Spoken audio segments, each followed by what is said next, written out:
तो आइए प्यारे दोस्त, हमारे प्यारे दोस्त, एक बार फिर से ग्रुप क्लासेस में आपका स्वागत है। और आज का क्लास किस पर रहने वाला है तो आपको पीछे देखकर ही पता चल गया होगा कि आज का क्लास 10 का विषय इतिहास का है। अध्याय 1 आप लोग को पढ़ता है, जिसमें कि यूरोप में राष्ट्रवाद का उदय। क्या पढ़ना है? यूरोप में राष्ट्रवाद का उदय पढ़ना है। और इसी में आज धमाल होने वाला है, तोड़ फोड़ करने वाले हैं, है ना। तो बच्चों जितना से जितना इस वीडियो को शेयर कर सके ताकि आपका भी दोस्त धमाल और तोड़ फोड़ कर सके। और आज इसको पढ़ने से 100% समझ जाइए कि फिर किसी से भी इतिहास पढ़ने की ज़रूरत नहीं है। और इससे जितना भी क्वेश्चन आपको बोर्ड में पूछा जाएगा, एक भी क्वेश्चन नहीं छूटेगा। सिर्फ तुरंत कॉपी और कलम निकालिए और दोस्तों को भी शेयर कीजिए और उसको भी बोलिए कि कॉपी कलम निकालें और इसको लिखना, जितना लिखा देते हैं उतना लिख लीजिए और घर पर आराम से पढ़ लीजिए। आपका यहाँ से क्वेश्चन ही पूछते हैं और इससे फाजिल क्वेश्चन आपको नहीं पूछा जाएगा, है ना। तो आपको यूरोप में राष्ट्रवाद का उदय पढ़ने से पहले आपको कुछ शब्द एवं अर्थ को जानना जरूरी होता है। अगर शब्द और शब्द को नहीं समझ पाओगे तो इसको समझना बहुत मुश्किल हो जाएगा। तो सबसे पहले आपको हम शब्द समझाएंगे, जिसमें कि देखना है शब्द एवं अर्थ है। जनमत संग्रह आपको मिलेगा उसमें पढ़ते समय बुक को। जनमत संग्रह, तो जनमत संग्रह का मतलब होता है किसी मुद्दे पर जनता की राय जानना, जनता की राय को जानना। कोई भी मुद्दा हो, अगर जनता आप उठाया है तो उस मुद्दे पर जनता की आवाज को सुना जाए, है ना, सुना जाए, उसी का मतलब होता है जनमत संग्रह। और जनमत संग्रह किसी मुद्दे पर जनता की राय जानना, यानी कोई भी मुद्दा है उस पर लोगों के बीच जाना है और जनता के बारे में पूछना है, क्या आपको इस बारे में आप क्या सोचते हैं, है ना। तो वही हो गया जनमत संग्रह। दूसरा है निरंकुशतावादी। निरंकुशतावादी क्या होता है? तो निरंकुशतावादी होता है यह ऐसा व्यक्ति या संस्था जो छोटी है, जिसकी शक्ति पर कोई सीमा या रोक नहीं।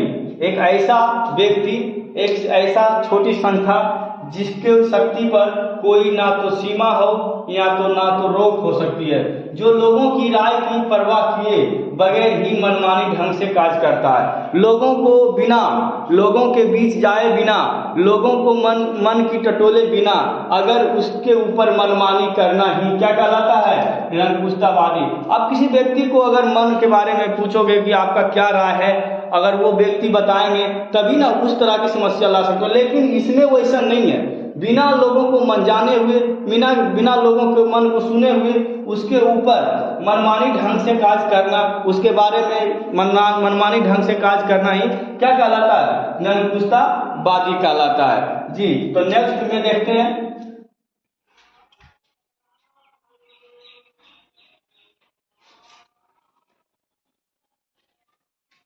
तो चलिए नेक्स्ट में है कल्पना आदर्श। इसका अर्थ क्या होता है?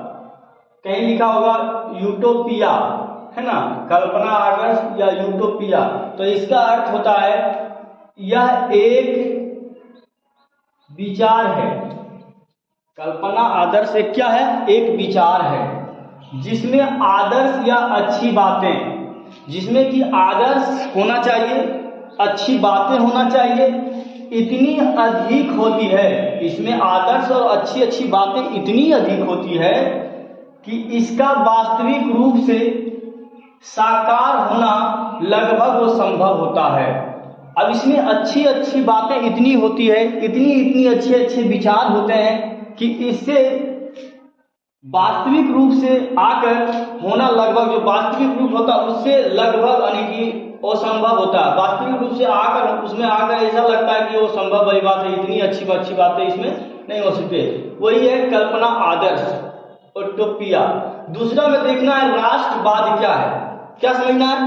राष्ट्रवाद क्या है? तो राष्ट्रवाद क्या है? तो राष्ट्रवाद समझना है तो देखिए इधर है, अपने राष्ट्र के प्रति यानी अपने देश के प्रति स्नेह का मतलब प्रेम, स्नेह का मतलब ज़्यादा से ज़्यादा प्रेम, देशभक्ति की भावना को ही राष्ट्रवाद कहा जाता है। जैसे कि मान लेते हैं हम लोगों के पास, आप लोगों के पास भी देशभक्ति जुनून है।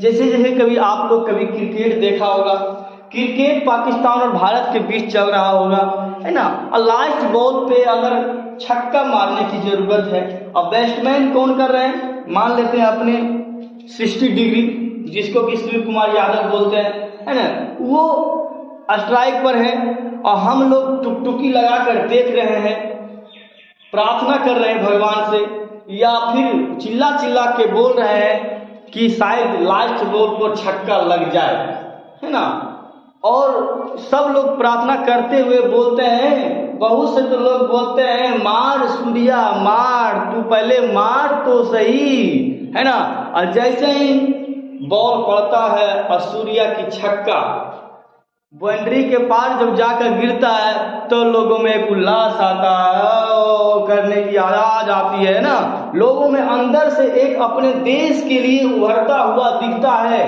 तो उसी को तो बोलते हैं ना देशभक्ति, राष्ट्रवाद, स्नेह प्रेम जिससे करता हो, है ना, वही तो राष्ट्रवाद है। चलिए आगे देखना, राष्ट्रवाद तो ये हो गया, दूसरा है राष्ट्र, है ना, दूसरा क्या है, राष्ट्र। अर्नेस्ट रेनन के अनुसार, है ना, अर्नेस्ट रेनन के अनुसार समान नस्ल धर्म, यानी कि वो किसी का नाम है और कह रहा है, उसके अनुसार उन्होंने कहा था कि समान नस्ल के धर्म, धर्म का मतलब होता है कोई एक धर्म हो, ईसाई हो, सिख हो, हिंदू हो, मुस्लिम हो, कोई भी एक धर्म के अनुसार, यानी कि समान नस्ल के धर्म भाषा से बने क्षेत्र को राष्ट्रवाद कहते हैं। एक समान नस्ल का धर्म होना चाहिए उस देश में, एक भाषा होना चाहिए, अगर ये सांस्कृतिक होनी चाहिए, अगर ये सब है, अगर ये सब उस देश में पूर्ण है, तब जाकर उसको हम राष्ट्रवाद कह सकते हैं। तो क्या भारत एक राष्ट्रवाद देश है? क्या है? नहीं है जी, नहीं है, राष्ट्रवाद देश नहीं है, क्योंकि यहाँ पर हर एक तरह के, कई तरह के भाषाएं बोले जाते हैं, कई तरह के, है ना, समाज रहते हैं, हिंदू धर्म, मुस्लिम, सिख, ईसाई सब होते हैं, है ना, तो इसीलिए राष्ट्र में ये होना जरूरी है। कन्फर्म एक बात कर लेना, कभी कभी चलता है ना कि हिंदू राष्ट्र बना लेंगे, भारत को हिंदू राष्ट्र बना देंगे, कहाँ से बना लेगा हिंदू राष्ट्र, है ना, हिंदू राष्ट्र क्या बनने के लिए, देखो हिंदू राष्ट्र बनने के लिए क्या चाहिए, समान नस्ल होना चाहिए, समान नस्ल के धर्म, यानी कि एक ही जैसा धर्म होना चाहिए, और भाषा पूरे देश में, भारत में सिर्फ एक ही बोला जाना चाहिए, हिंदुत्व की भाषा हिंदी भाषा, और समान धर्म हिंदू को फॉलो करने वाला होना चाहिए। ऐसा क्या भारत है? या भारत ऐसा हो सकता है? नहीं। तो यही मोदी जी झूठे के ना हिंदू राष्ट्र करते रहते हैं, है ना, जनता को बेवकूफ़ बनाते रहते हैं ना। आप लोग बेवकूफ़ मत बनिएगा, ठीक है, आप लोगों को बता दिया गया है कि अगर राष्ट्र बनाना है, हिंदू राष्ट्र बनाना है, तो मोदी जी से बोलिएगा ना कि राष्ट्र अगर बनाना है तो आप जो है ना सबसे पहले तो यहाँ से जितने भी धर्म के लोग हैं सबको विदा कीजिए, और नहीं तो विदा नहीं करना है तो सबको अपने धर्म में वापस लाइए। क्या ऐसा है? जी नहीं है, जी नहीं है, तो हिंदू राष्ट्र नहीं बन सकते हैं, ठीक है। चलिए अब अगला क्वेश्चन की ओर।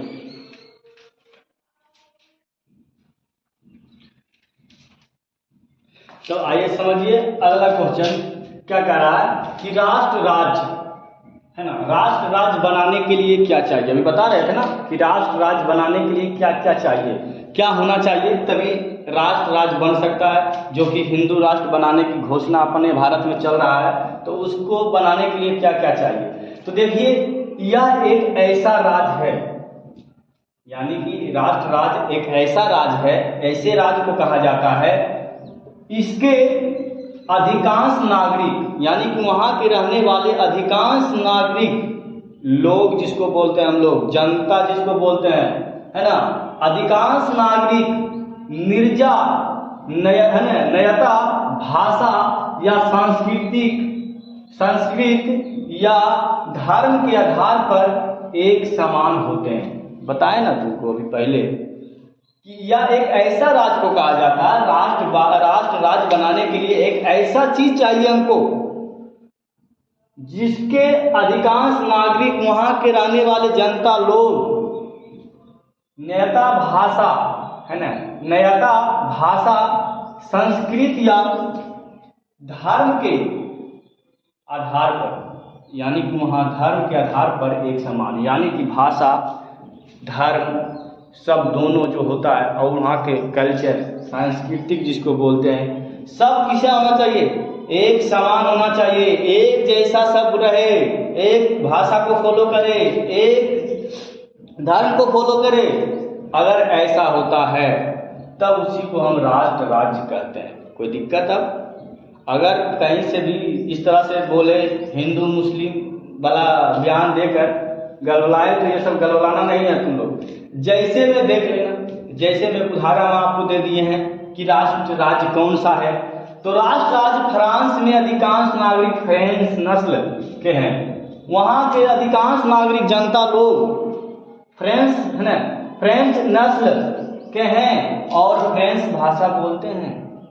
लगभग वहाँ के लोग फ्रेंच नस्ल के हैं और फ्रेंच ही भाषा ही बोलते हैं, इसीलिए उसको राष्ट्र राज्य भी कहा जाता है। क्या ऐसा संभव भारत में है? क्या है ऐसा? नहीं। यहाँ अनेक धर्म है, अनेक भाषाएं हैं। हिंदू राष्ट्र बोलने की एक झूठा मुंह बोल देना, है ना, तो गलत बात है। तो इसलिए ध्यान रखना तुम लोग। अगला देखना, बहुराष्ट्रीय वंशानुगत साम्राज्य क्या होता है।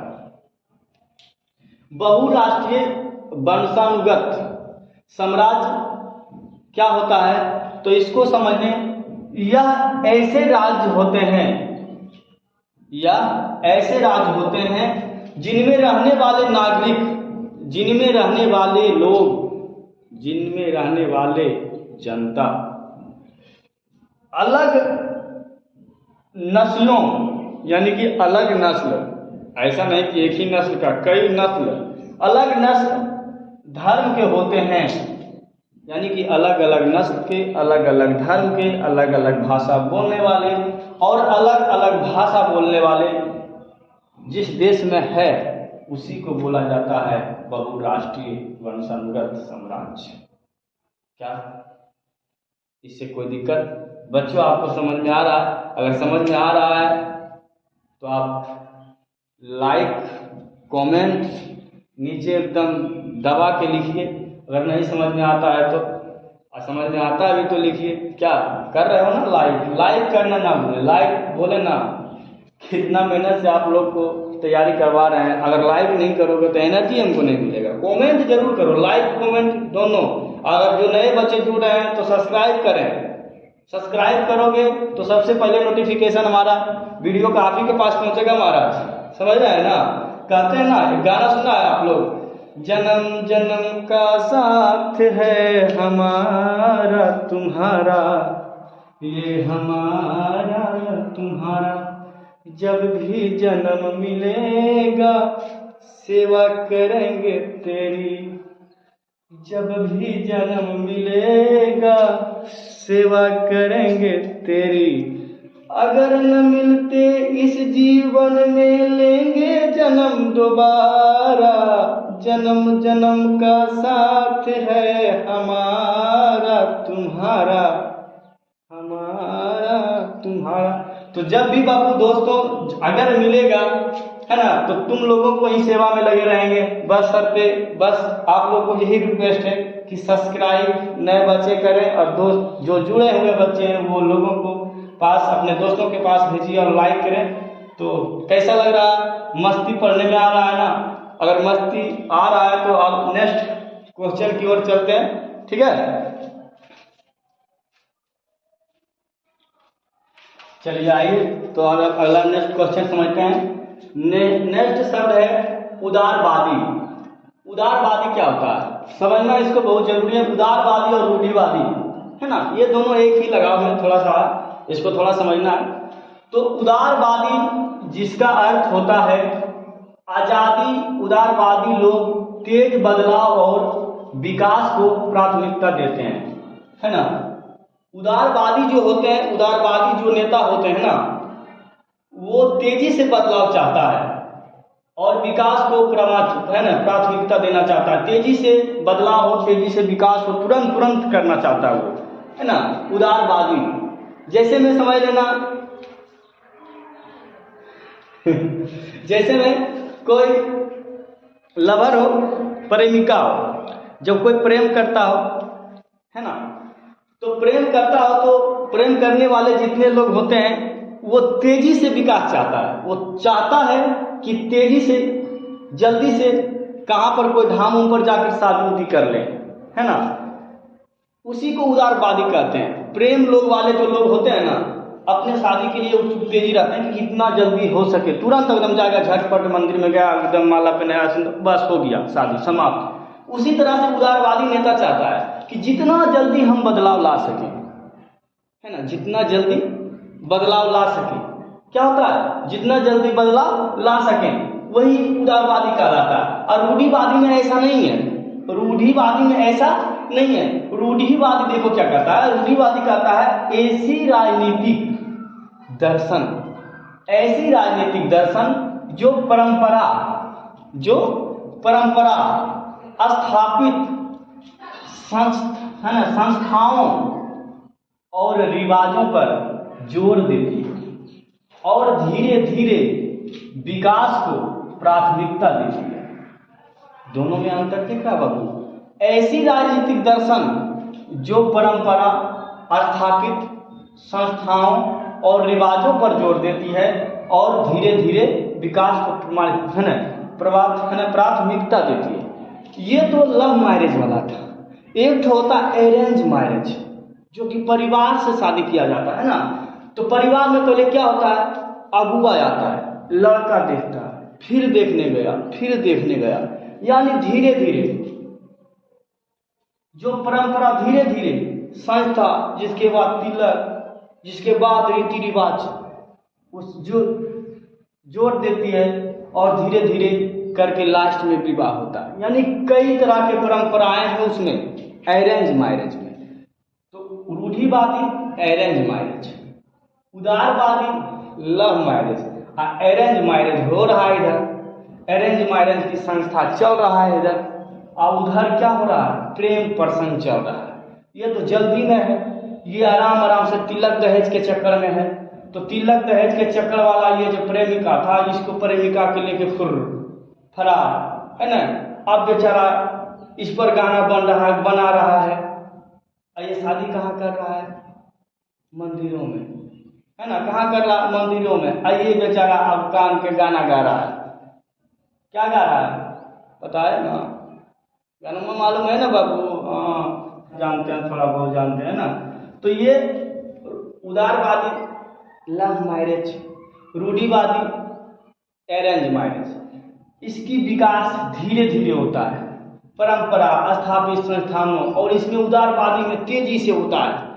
इस तरह का नेता तेजी से करना चाहता है कि तुरंत ही हम ये सब कर लें। और रूढ़िवादी नेता जो होते हैं आराम से विकास करता है, पहले कुटुंब जी। तो आप आगे है ना, आगे नेक्स्ट क्वेश्चन की ओर जाते हैं। मजा आ रहा ना बाबू? हाँ, चलिए आइए नेक्स्ट शब्द की ओर। नारीवादी। नारीवादी स्त्री पुरुष की सामाजिक, आर्थिक एवं राजनीतिक समानता की सोच के आधार पर महिलाओं को अधिकार और हितों का बोध नारीवादी कहलाती है। नारीवादी के हित में अधिकार और हित दोनों का ख्याल रखते हुए जिस कानून में होते हैं या जो होते हैं ना, जिस कानून में होते हैं वो नारीवादी कहलाती है। वो शब्द किसी की है, नारीवादी है। दूसरा देखना विचारधारा, लाइन कट गया ना।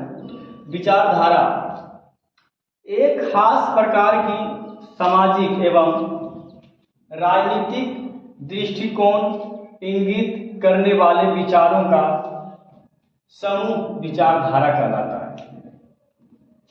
एक खास प्रकार की सामाजिक, एक खास प्रकार का समाज एवं राजनीतिक दृष्टिकोण से देखने वाले, इंगित करने वाले विचारों का समूह होता है। उसी समूह को विचारधारा कहा जाता है। समाज में एक खास समाज होता है, हम लोग, तुम्हारे गांव में भी होंगे, हमारे गांव में भी होंगे, है ना। तो वैसे सामाजिक धारा और राजनीतिक दृष्टिकोण से इंगित करता है। ऐसा नहीं एक समाज राजनीतिक के दृष्टिकोण से वो जानता है, राजनीतिक की ओर को विचार रखने के एक समूह होता है, उसी को हम विचारधारा कहते हैं। दूसरा देखना है क्रांतिकारी। क्रांतिकारी क्या है? क्रांतिकारी क्या है? क्रांतिकारी क्या है? या एक स्थापित परंपराओं, संस्थाओं, विचारों को एक झटके में बदलने का प्रयास करता है। ये कोई संस्थापित परंपरा जो पहले से चला आ रहा है ना, या पहले से विचार रखा गया हो, उस विचार को ये चाहता है कि हम एक ही झटके में खत्म कर दें, है ना, खत्म कर दें, जिससे कि अहिंसा होने का भी डर होता है ना, हो भी जाता है, तो उसी को हम बोलते हैं क्रांतिकारी। तो आई होप आप लोग यहाँ तक आप समझ गए होंगे। तो